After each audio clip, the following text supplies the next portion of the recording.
Diqqat xalqim, tezkor xabar. Abduqodir Husanov haqida zo'r xushxabar. Kecha 23 avgust kuni O'zbekiston milliy terma jamoasi himoyachisi Abduqodir Husanov Angliya Premyer Ligasining ilk turida Bournemouthga qarshi o'yinda asosiy tarkibda maydonga tushdi va jamoaning g'alabasiga muhim hissa qo'shdi. Etihad stadionida bo'lib o'tgan uchrashuv Manchester City'ning 2-1 hisobidagi g'alabasi bilan yakunlandi. O'zbekistonlik futbolchi markaziy himoyachi sifatida maydonga tushib, uchrashuvni to'liq o'tkazdi.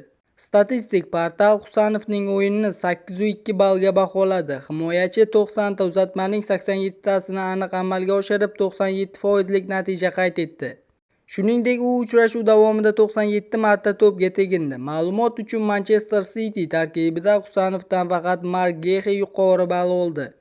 Portal angliyalik himoyachini o'yindagi harakatlarini 8.5 ball bilan baholadi.